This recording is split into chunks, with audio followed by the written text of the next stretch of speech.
जय हिंद। हम class 10th का साइंस पढ़ रहे हैं जिसके चैप्टर का नाम है प्रकाश का परावर्तन तथा अपवर्तन, लाइट रिफ्लेक्शन एंड रिफ्रैक्शन। और आज हम इस चैप्टर में पढ़ेंगे फोकस दूरी के बारे में और द्वारक के बारे में। किसके? लेंस के फोकस दूरी और द्वारक के बारे में। पिछले लेक्चर में हम इससे सभी संबंधित परिभाषाओं से परिचित हो चुके हैं। क्या क्या पढ़े थे हम? लेंस में पढ़े थे कि प्रकाशिक केंद्र क्या होता है लेंस में। उसके बाद हम पढ़े थे कि लेंस कितने प्रकार के होते हैं, ये भी हम पढ़ चुके हैं। ठीक, उसके बाद हम पढ़े थे कि लेंस की फोकस क्या होता है, लेंस का फोकस कौट होता है, दूठे होता है लेंस का फोकस, ये पढ़े थे। ये भी पढ़े थे कि लेंस का जो वक्रता केंद्र होता है वो क्या होता है, इसके बारे में हम पिछले लेक्चर में पढ़ चुके हैं। ठीक, फोकस तल के बारे में भी पढ़े थे। और आज हम इसमें पढ़ेंगे फोकस दूरी यानी फोकल लेंथ के बारे में और पढ़ेंगे द्वारक के बारे में। लेकिन बाबू देखो, पिछले लेक्चर में कुछ छूट गया था। क्या छूटा था उसमें आपका प्रकाशिक केंद्र के बारे में हल्का सा इंफॉर्मेशन छूट गया था, प्रकाशिक केंद्र के बारे में। तो पहले उसको खत्म कर लेते हैं। ठीक, प्रकाशिक केंद्र जिसको ऑप्टिकल सेंटर बोलते हैं। देखिए, पहले समझिए लेंस बनता कैसे है। कोई भी लेंस बनाना होगा तो आप बनाएंगे कैसे? जैसे उत्तल लेंस बनाना है आपको, क्या करना है? उत्तल लेंस आपको बनाना है तो ऐसे ही बनाएंगे। कैसे प्रकार से बनाएंगे? हाथ से नहीं। हम जैसे बना रहे हैं ऐसे हाथ से नहीं खींचेगा। यहाँ पे प्रकार का एक नोक रखेंगे, प्रकार जिसको बोलते हैं। ठीक, तो यहाँ पे एक नोक रखेंगे और इसके बाद ऐसे खींच देंगे तो ये बन गया एक कर्व यानी गोलीय वक्र। और इधर एक नोक रखेंगे, फिर इधर से ऐसे खींच देंगे तो ये बन जाएगा एक गोलीय कर्व यानी कि एक वक्र बन जाएगा। ठीक, तो देखो बाबू, दो गो वक्र से मिलके क्या बनता है? दो गो गोलीय वक्र से मिलके लेंस बना होता है, कोई भी लेंस, यही नाम बताए हैं। तो ये बन गया आपका लेंस। ठीक, अब क्या करेंगे? अब मान लीजिए अवतल लेंस बनाना है तो ये कैसे बना दीजिए और फिर एक ऐसे इधर से ऐसे खींच दीजिए। मतलब समझ रहे हैं ना कैसे खींचना है? देखिए, एक यहाँ पे खींच रहे हैं, देखिए एक यहाँ पे ऐसे खींच दीजिए और एक इधर से ऐसे खींच दीजिए, बन गया यहाँ से। ठीक, तो ये हो गया अवतल लेंस। प्रकार की सहायता से बनाइएगा। और जहाँ पे नोकिया रख रहे हैं वो क्या है? वो है वक्रता केंद्र C1 C2। ठीक, और इसमें भी वही वक्रता केंद्र है C1 और यहाँ पे है C2। ठीक, तो ये देखिए लेंस बनाने का तरीका क्या है? प्रकार का एक नोक रखेंगे, ऐसे मान लीजिए कि ये प्रकार बन गया। ठीक, ऐसे फैला दीजिए प्रकार को, एक नोक रख के ऐसे खींच दीजिए। ठीक, तो जहाँ पे नोक रखे थे वो वक्रता केंद्र हो जाएगा लेंस का, एक वक्रता केंद्र। और एक इधर नोक रख के इधर खींच दीजिए। ठीक, तो ये जहाँ पे नोक रखे थे यहाँ पे क्या हो जाएगा? दूसरा वक्रता केंद्र हो जाएगा, C2 हो जाएगा। ठीक, तो सॉरी यहाँ पे दूसरा पहले से ही बना दिए हैं तो यहाँ पे C1 हो जाएगा। ठीक, तो देखिए लेंस बनाने का तरीका यही है कि प्रकार से चाप लगाएंगे, ऐसे चाप लगाते हैं दोनों तरफ से तो बन जाता है लेंस। ठीक, तो मतलब ऐसे खींचने के लिए तो आप खींच सकते हैं लेकिन वो एक्यूरेट लेंस नहीं बनेगा। एक्यूरेट जो हम बनाना चाहते हैं वो नहीं बनेगा। फिर जो हम अगर प्रतिबिंब बनाने जाएंगे तो गड़बड़ हो जाएगा। तो हम जब नेक्स्ट लेक्चर में प्रतिबिंब बनाएंगे तो उसमें हमको प्रकार से बनाना पड़ेगा लेंस को। ठीक, तो प्रकार से लेंस को बनाना पड़ेगा तभी प्रतिबिंब सही बनेगा, नहीं तो गलती हो जाएगा। ऐसे खींचेंगे नहीं चला जाएगा होने। ठीक, तो मतलब प्रतिबिंब इधर से उधर बन जाता है, इसलिए प्रकार से बनाना पड़ता है मेजरमेंट करके। ठीक, अब देखिए इतना तो समझ में आ गया कि लेंस कैसे बनाते हैं। अब प्रकाशिक केंद्र हम आपको बताए थे। क्या बताए थे बाबू? प्रकाशिक केंद्र। प्रकाशिक केंद्र के बारे में क्या बताए थे कि प्रकाशिक केंद्र लेंस के अंदर एक ऐसा बिंदु होता है जहां पे आने वाला प्रकाश का किरण क्या करता है? अपवर्तन के बाद, लेंस से अपवर्तन के बाद क्या करता है? थोड़ा सा मुड़ करके और पहले किरण के समांतर हो जाता है, अपनी पहिलका वाले के समांतर हो जाता है। देखिए क्या आया था यहाँ से? ये प्रकाशिक केंद्र है O जिसको बोलते हैं। C से भी कभी कभी इसको दर्शाते हैं, ऑप्टिकल सेंटर। ठीक, तो कंफ्यूजिएगा नहीं, कभी भी O देगा या C देगा, क्या है? ये प्रकाशिक केंद्र ही है। ठीक, अब देखो अगर यहाँ से वो लाइट भेजेंगे तो जिस बिंदु से जाकर टकराएगा और टकराने के बाद समांतर हो जाएगा, मतलब अपवर्तन के बाद समांतर हो जाएगा, जाएगा। तो समांतर का मतलब क्या है कि अगर इसको मान लीजिए किसी तरह से उठाए और उठा के लिया कि यहाँ बना दिए तो ये क्या है, समांतर दिख रहा है, तो समांतर हो गया। ठीक, तो समांतर हो जाता है तो उसी बिंदु को, जिस बिंदु पर हम प्रकाश को भेजे थे, इसको किस बिंदु पर भेजे थे, एक्चुअली में हम इसी बिंदु पे ना भेजे थे, तो जिस बिंदु पे भेजे थे उस बिंदु को हम ऑप्टिकल सेंटर यानी प्रकाशिक केंद्र बोलते हैं। ठीक, अब देखो इतना तो समझ में आ गया आपको। अब क्या होता है, ये समांतर हो गया, लेकिन अभी हम कुछ देर बाद आपसे बोलेंगे, जब प्रतिबिंब बनाने जाएंगे तो बोलेंगे कि किसी भी लेंस में प्रकाशिक केंद्र वह बिंदु है, प्रकाशिक केंद्र वह बिंदु है जिससे जाने वाली प्रकाश की किरणें बिना विचलन के सीधा निकल जाती हैं, मतलब बिना विचलित हुए। मान लीजिए कि आप कहीं जा रहे हैं, रास्ता में कुछ दिख गया लाल पीला हरा, तो आप विचलित हो जाते हैं, कुछ देर रुक जाते हैं। ठीक, तो वैसे ही यहाँ पे हो रहा है, तो ये विचलन नहीं करेगा, ये बेचारा एकदम शुद्धा है, क्या करेगा, निकल जाएगा सीधा।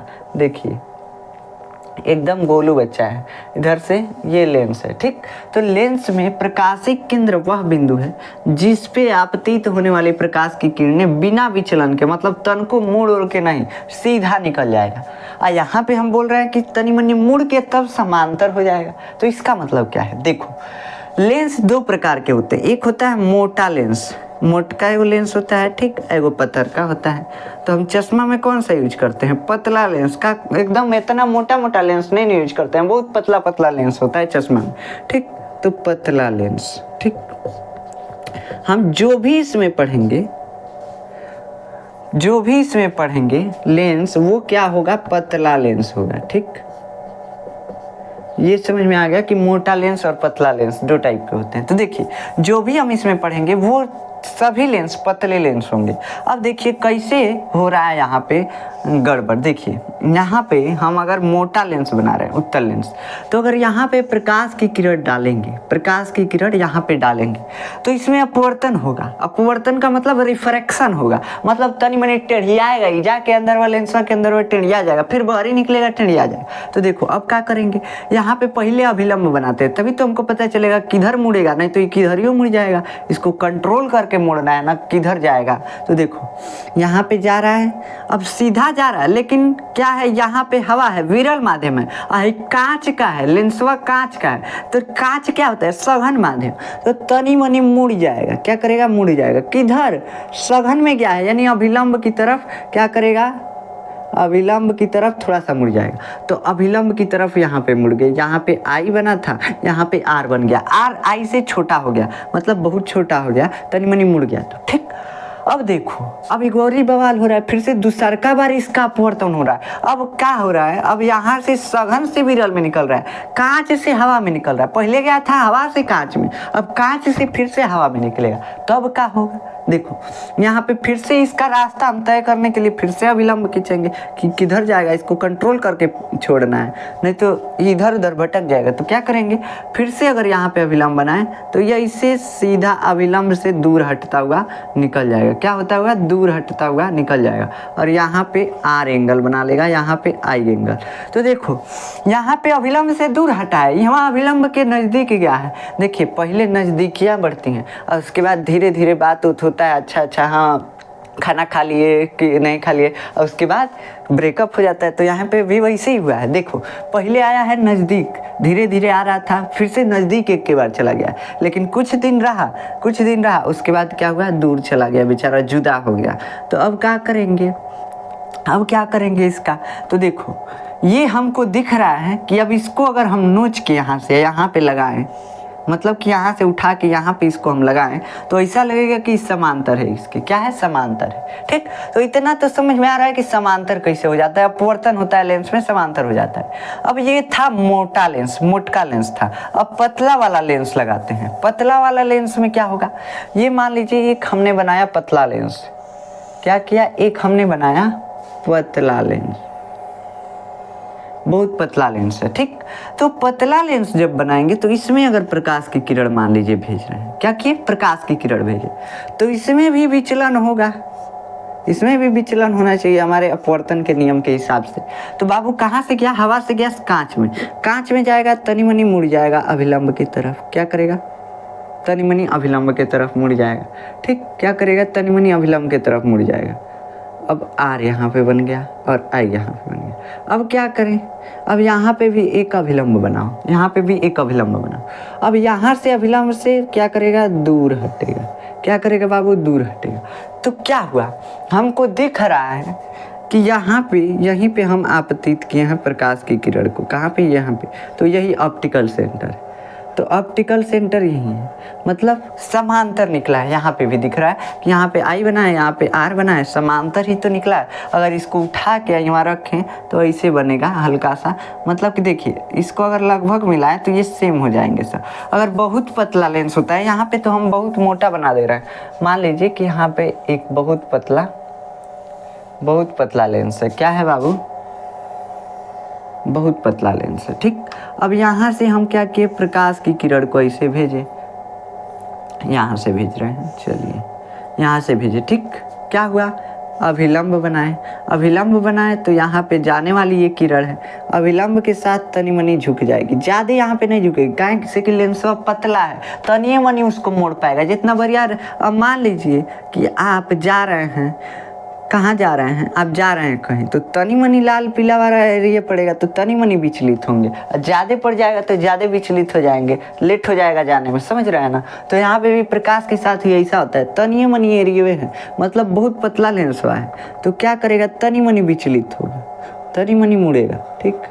तनी मनी मुड़ गया, आर यहाँ पे बन गया, आई यहाँ पे बन गया, ठीक। आई बड़ा है आर से, अभी भी आपको दिख रहा है। अब मान लीजिए यहाँ से फिर से कहाँ जाएगा, हवा में, सघन से विरल में जाएगा। फिर से क्या करेगा, अभिलंब से दूर हटेगा, अभिलंब से दूर हटेगा। यहाँ पे आर बना लिया, यहाँ पे आई बना लिया, ठीक। अब देखेंगे अगर आप ध्यान से तो आपको लगेगा कि यही समांतर है ना, समांतर है। लेकिन अगर मतलब बहुत ध्यान से देखा जाए तब लगेगा कि एकदम पसवे में ऐसे गया हुआ है, तो हम इसको नेग्लेजिबल नहीं मान सकते हैं।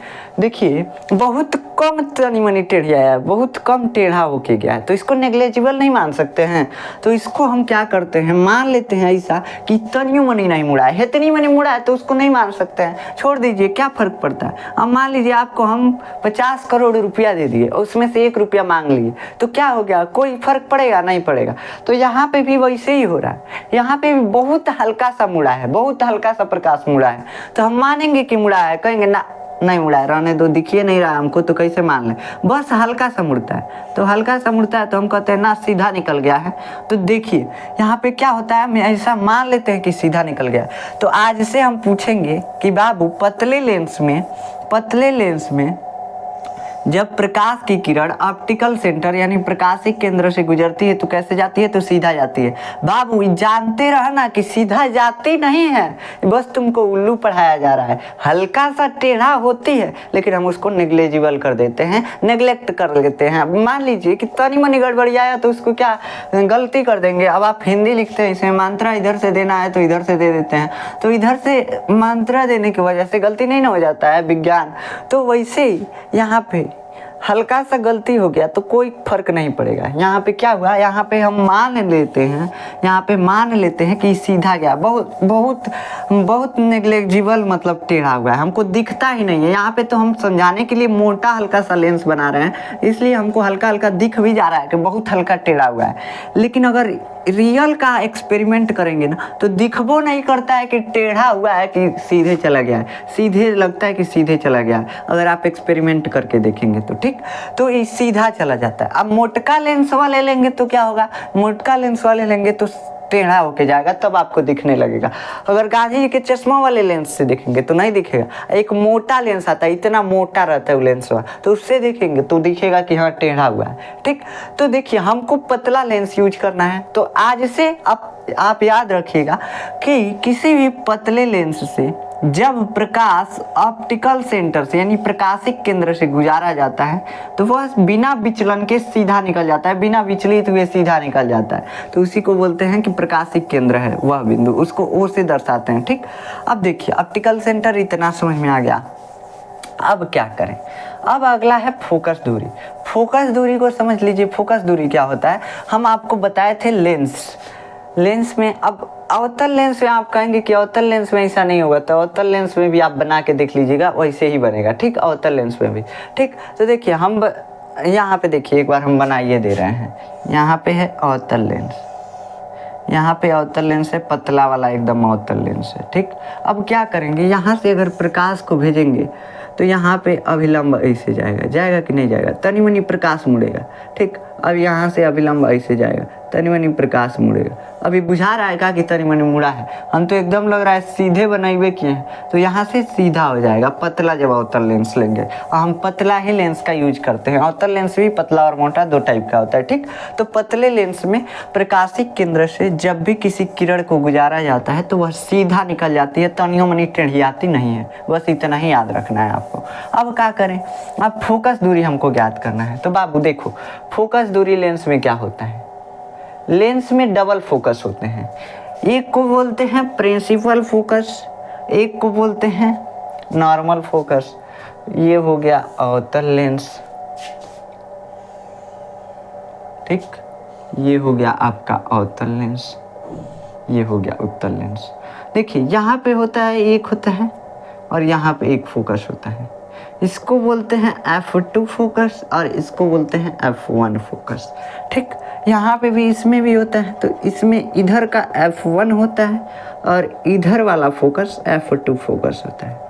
अब आप कैसे ज्ञात करेंगे कि F2 F1 कौन है, फोकस हम निकालना पिछले लेक्चर में बता चुके हैं। फोकस कैसे निकालते हैं, अगर समांतर भेज रहे हैं प्रकाश की किरण और अपवर्तन के बाद, मान लीजिए कि ऐसे किरण समांतर प्रकाश किरण भेज रहे हैं लेंस पे, अपवर्तन के बाद एक जगह बटुरा गई सब, किससे, उत्तल लेंस से, तो जहाँ बटुराती हैं सब, जहाँ इकट्ठा हो जाती हैं सब, उसी बिंदु को हम लेंस का द्वितीय फोकस बोलते हैं। इधर से कैसे भेजे थे, समांतर भेजे थे। अब क्या कीजिए, इस तरीके से इधर से किरण को भेजिए कि इधर जाके समांतर हो जाए, मतलब अपवर्तन के बाद समांतर हो जाए। तो जब अपवर्तन के बाद किरणें समांतर हो जाती हैं तो जिस बिंदु से आई होती हैं, हमको समांतर करने के लिए, अपवर्तन के बाद समांतर करने के लिए उत्तल लेंस में किसी एक बिंदु से भेजना पड़ता है। तो जिस बिंदु से आई रहती हैं उस बिंदु को हम उत्तल लेंस का प्रथम फोकस कहते हैं। मतलब अगर अपवर्तन के बाद समांतर हो गई तो प्रथम फोकस, अगर अपवर्तन के पहले समांतर हो गई तो उससे प्राप्त फोकस द्वितीय फोकस। ऐसे हम बताए थे आपको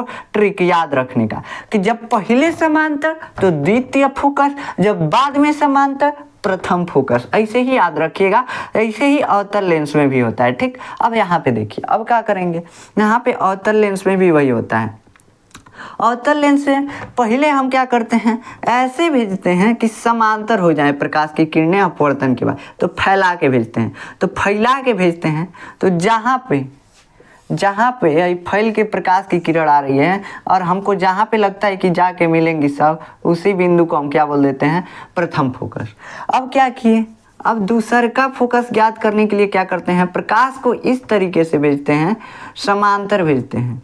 क्या भेजते हैं, समांतर भेजते हैं। और जो उससे प्राप्त फोकस है द्वितीय फोकस कहलाता है। उसमें क्या होता है, इसे समांतर भेजेंगे तो प्रकाश की किरण ऐसे फैल जाती है, ऐसे फैल जाती है, इसको अगर पीछे मिलाएंगे तो F2 पर मिलेगा। ठीक, तो यही F2 फोकस कहलाता है। आप पिछला लेक्चर जाके देखेंगे तो आपको अच्छे से समझ में आ जाएगा। ठीक, अब देखिए फोकल लेंथ किसको बोलते हैं, फोकस दूरी किसको बोलते हैं, ये समझ लेते हैं। इसके बाद आज का लेक्चर यहीं पे द्वारक बता के और ख़त्म कर देंगे। तो ये आज का लेक्चर खत्म हो जाएगा और नेक्स्ट लेक्चर में हम प्रतिबिंब के बनने के बारे में समझेंगे। देखिए फोकल लेंथ क्या होता है, फोकस दूरी। ये F1 और F2 से समझ में आ गया कि F1 F2 आता कहाँ से है। अब फोकस दूरी देखो, फोकस दूरी जो होता है ऑप्टिकल सेंटर से, प्रकाशिक केंद्र से और F1 तक की दूरी को फोकस दूरी कहते हैं, और ऑप्टिकल सेंटर से F2 यानी कि द्वितीय फोकस तक की दूरी को भी हम फोकस दूरी कहते हैं। तो लेंस में फोकस दूरियां दो ठे होती हैं। क्या होती हैं, दो ठे होती हैं। तो किसी भी लेंस में बाबू आज से याद रखना, आज से अपनी दिमाग में, दिल में, किडनी में, फेफड़ा में, हर जगह बैठा लेना कि F2 फोकस जो होता है यानी द्वितीय फोकस जो होता है लेंस में मुख्य फोकस के रूप में कार्य करता है। मुख्य फोकस जब पूछेगा कोई, कौनों लेंस में मुख्य फोकस, द्वितीय फोकस। दूसरा फोकस जो होगा मुख्य, मेन फोकस, प्रिंसिपल फोकस होगा, सॉरी प्रिंसिपल फोकस कौन सा होगा, दूसरा का फोकस जो होगा प्रिंसिपल फोकस कहलाता है। अब देखिए प्रिंसिपल फोकस, दूसरा फोकस, इसलिए हम फोकस दूरी ज्यादातर यही लेते हैं। ऑप्टिकल सेंटर से F2 तक की दूरी को हम फोकस दूरी लेते हैं। ठीक, इसमें भी अवतल लेंस में भी अगर देखा जाए तो अवतल लेंस में भी हम क्या करते हैं, अवतल लेंस में भी अगर यहाँ पे F2 है और यहाँ पे F1 है तो यहाँ पे ऑप्टिकल सेंटर होता है यानी प्रकाशिक केंद्र, और यही दूरी हम यही दूरी लेते हैं इसमें भी लगभग हरदम। ये दोनों नापते हैं, ऐसा नहीं है कि दोनों नहीं नापते हैं, दोनों का काम पड़ता है, लेकिन ज़्यादातर काम इसी का पड़ता है, F2 वाले का। ठीक, तो ज़्यादातर इसी को, इसीलिए इसको क्या बोलते हैं, मुख्य फोकस यानी प्रिंसिपल फोकस बोलते हैं। जैसे स्कूल का प्रिंसिपल होता है, डायरेक्टर होता है, उसको प्रिंसिपल बोलते हैं। इसे यहाँ पे डायरेक्टर कौन है, फोकस, तो ये F2 फोकस है, इसलिए इसको प्रिंसिपल फोकस बोलना है। ठीक, अब समझिए ये फोकस दूरी क्या होता है। ऑप्टिकल सेंटर से यानी प्रकाशिक केंद्र से अब फोकस बिंदु तक की दूरी को क्या बोलते हैं, लेंस की फोकस दूरी। इसमें भी वही होगा, ऑप्टिकल सेंटर से प्रकाशिक केंद्र से और फोकस बिंदु के बीच की दूरी को क्या बोलते हैं, यही बोलते हैं फोकस दूरी। ठीक, फोकल लेंथ। इन दोनों के बीच कितना फासला है, दूर दूर हैं सब, देख रहे हैं बहुत दूरी है इन सब के बीच।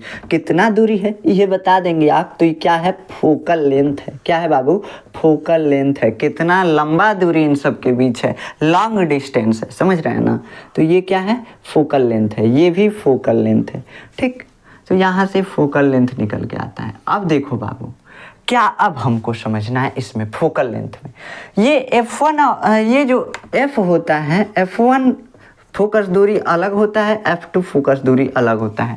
हो सकता है कभी कभी दोनों बराबरे हो जाए, और हो सकता है दोनों कभी कभी अलगे हो जाए। सब हो सकता है 10 सेंटीमीटर है 5 सेंटीमीटर, ये इसमें भी हो सकता है 10 से 5, और इसे भी हो सकता है कि दोनों बराबर हो जाए, दोनों 10-10 सेंटीमीटर का हो जाए। कहाँ से कहाँ तक की दूरी हमको नापना है, O से और F1 की दूरी और O से F2 की दूरी। तो हो सकता है कभी 10 सेंटीमीटर हो जाए, हो सकता है 5 सेंटीमीटर हो जाए, ये भी हो सकता है कि दोनों बराबरे हो जाए सब, 10 सेंटीमीटर दोनों हो जाए सब, ये भी हो सकता है।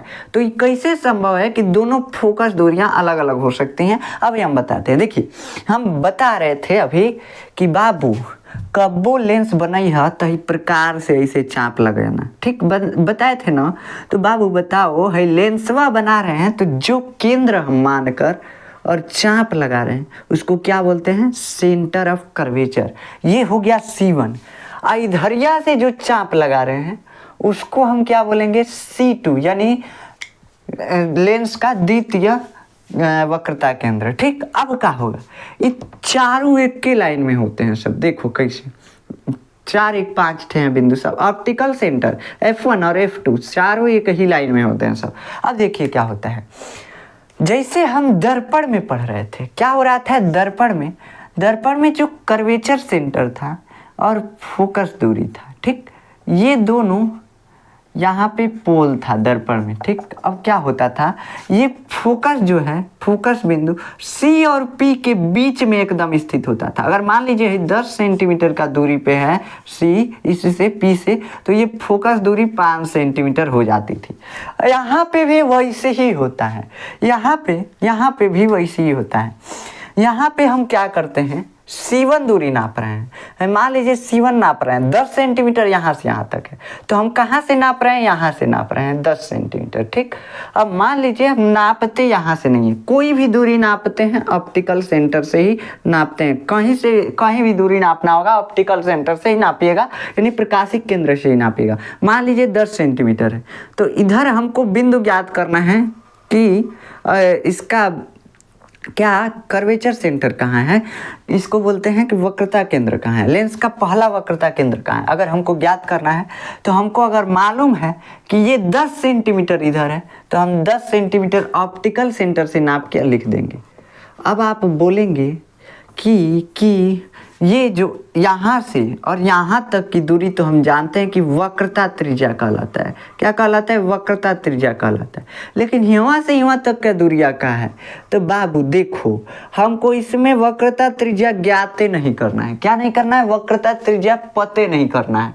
हम भुला जाएंगे वक्रता त्रिज्या के बारे में। यहाँ पे हमको बस पता करना है कि कर्वेचर सेंटर कहाँ पे है, केंद्रवा जो है कहाँ पे है। तो इसको पता करने के लिए अगर मान लीजिए कि ये हम त्रिज्या बना दिए, 10 सेंटीमीटर त्रिज्या लेके चाप लगाए, 10 सेंटीमीटर त्रिज्या लेके पहिल का चंपुआ लगाए, तो इसमें से अगर 2 सेंटीमीटर कम कर देंगे तो हम दूरी कितना बताएंगे, यहाँ से 8 सेंटीमीटर। तो अगर 8 सेंटीमीटर नापेंगे यहाँ से, तब वो यहीं पे वक्रता केंद्र हमको मिलेगा। और 10 सेंटीमीटर नापेंगे यहाँ से, तब वो वक्रता केंद्र यहीं पे मिलेगा। हमको बस वक्रता केंद्र के बारे में जानकारी लेनी है। तो देखिए बाबू, ये घटा के पहले ही बोल देता है, इतना दूरिया घटा के पहले बोल देता है कि वक्रता केंद्र कहाँ पे। ठीक, तो ऑप्टिकल सेंटर से, और मान लीजिए कि ये 8 सेंटीमीटर दूरी पे है, और यहाँ से यहाँ तक की दूरी 10 सेंटीमीटर। हम मान रहे हैं, ये ऐसा है नहीं एक्चुअल में। ठीक, तो समझ में आ गया कि वक्रता केंद्र यहाँ पे मतलब कि कहाँ से नापा जाता है, ऑप्टिकल सेंटर से। अब मान लीजिए कि धरिया का हम कुछ और ही त्रिज्या लेके चाप काट दिए, धरिया का तनियोरी बढ़ा के लेके चाप काट दिए, तब क्या होगा? तब तो गड़बड़िया जाएगा। काहे गड़बड़ियाएगा? काहे से कि इधर का अगर त्रिज्या बढ़ाए हैं तो जाहिर सी बात है कि यहाँ से और यहाँ तक की दूरी बढ़ेगी। यहाँ से अगर यहाँ तक की बढ़ रही है तो यहाँ से यहाँ तक की भी दूरी बढ़ेगी। देखिए, यहाँ से हम चाप लगा रहे हैं बड़ा सा, तो इधर वाला 10 सेंटीमीटर था, इधर वाला हम 12 कर दिए। क्या कर दिए? 12 कर दिए। इधर वाला क्या कर दिए? 12 कर दिए। ठीक, तो क्या होगा? इधर वाला भी दूरी त्रिज्या बढ़ गया, और त्रिज्या बढ़ा तो इधर से अगर हम 2 सेंटीमीटर घटाएंगे तो 12 में से 2 गया, 10 है ना बचा, तो यहाँ से 10 सेंटीमीटर, मतलब भाई वक्रता केंद्र दूर है इससे। तो क्या हो गया? अलग अलग वक्रता त्रिज्या हमको मिल रहा है। ठीक, इसमें अलग अलग वक्रता त्रिज्या मिल रहा है और सेंटर भी अलग अलग हो रहा है। तो देखिए, ये इसमें भी फोकस जो होता है, फोकस बिंदु F जो होता है, फोकस बिंदु, वो क्या होता है? फोकस दूरी यहाँ पे मानिए आप। ठीक, क्या कीजिए? फोकस दूरी मानिए। F जो होता है फोकस दूरी, ये क्या होता है? ये होता है R के 1/2 के बराबर, यानी R के हाफ के बराबर। मतलब कि यहाँ से और C तक की दूरी के आधा होता है फोकस दूरी। क्या होता है? फोकस दूरी ऑप्टिकल सेंटर से C1 तक की दूरी का आधा होता है। ठीक, तो यहाँ पे हम क्या मान सकते हैं? अगर यहाँ से और यहाँ तक की दूरी 10 सेंटीमीटर है तो फोकस दूरी कितनी हो जाएगी? 5 सेंटीमीटर। यहाँ अधिया हो जाएगा, जैसे दर्पण में होता था वैसे यहाँ पे भी हो जाएगा। इधर अगर 12 सेंटीमीटर है तो यहाँ पे 6 सेंटीमीटर हो जाएगा। ऐसे हम ले सकते हैं। ठीक, तो यहाँ पे फोकस दूरी जो होता है वो इसके आधा होता है, लेकिन हम यहाँ पे वक्रता त्रिज्या लेते ही नहीं है बबुआ। लेंसवा में हम वक्रता त्रिज्या लिखते नहीं है। तो अब हो गया दिमाग खराब। का दिमाग खराब हुआ? तब हम का लेंगे? इसको का मानेंगे? ना C1 लिखते हैं ना कुछ लिखते हैं, तो मानेंगे का? कुछ तो मानना पड़ेगा। तो देखो हम R = यहाँ से लिख सकते हैं, यहाँ पे है 2, अगर भगे में है तो इधर गुणिया सकते हैं। का भगे में है गुणिया दीजिए, गुणा में है भगिया दीजिए, बस यही होता है नियम। ठीक, = के इधर उधर भेजना है। तो यहाँ पे क्या कर देंगे? 2F कर देंगे। 2F बराबर क्या हो जाएगा? R। क्या हो जाएगा बाबू? R। यहाँ पे क्या हो गया? R हो गया। ठीक, तो यहाँ पे R = 2F हो गया। तो मतलब हम क्या लिखेंगे? C1 की जगह पे हम लिखेंगे 2, क्या लिखेंगे बाबू? 2F1, यानी F1 की जितना दूरी है उसके 2 गुना है 2F1 की दूरी। ठीक, मतलब 2 गुना है। तो समझ में आ गया क्या किए हैं हम? क्या किए हैं समझ में आ गया? यहाँ पे F1 है, मान लीजिए अगर F1 ही है तो यहाँ पे क्या हो जाएगा? यही ना होगा, 2F1, तो F1 हो जाएगा। ठीक, F1 भी मान सकते हैं। अब मान लीजिए F1 क्या है? यहाँ से यहाँ तक की दूरी है। F1 हम बिंदु को माने हैं, लेकिन F1 तक की दूरी को हम यहाँ पे F1 ले रहे हैं, तो 2F1 ये बिंदु मान लेते हैं। तो यहाँ तक की दूरी को क्या मान लेंगे? 2F'। ठीक, वैसे ही यहाँ पे बिंदु मानते हैं। ठीक, तो 2F1 इसको बिंदु को मान लेते हैं। यहाँ पे भी वैसे ही होगा सेम। तो यहाँ पे C2 को हटा करके हम क्या लिख दें बाबू? C2 को हटा करके बाबू यहाँ पे लिख दो 2F2। क्या लिख दें? 2F2। वैसे ही अवतल दर्पण में होगा, ऑप्टिकल सेंटर से ही नापेंगे। मान लीजिए यहाँ पे केंद्र है और इधर नापेंगे तो मान लीजिए यहाँ पे केंद्र है, तो यही होगा ना। तो ये होगा क्या? 2F2। इधर वाला C2 होगा तो 2F2, और इधर वाला C1 होगा तो 2F1। ठीक, तो यहाँ से हम सेंटर ऑफ कर्वेचर को कैसे दर्शा रहे हैं? सेंटर ऑफ कर्वेचर मतलब वक्रता केंद्र को कैसे दर्शा रहे हैं? 2 गुणे फोकस बिंदु, दुगुणे फोकस बिंदु, दुगुणे फोकस बिंदु, ठीक। तो इसको दर्शा देना है। तो अब से याद रखिएगा, लेंस में वक्रता केंद्र को C से नहीं बल्कि 2 गुणे फोकस बिंदु, फोकस बिंदु अगर F1 है तो F1 और अगर F2 है तो 2 गुणे F2, ऐसे दर्शाएंगे।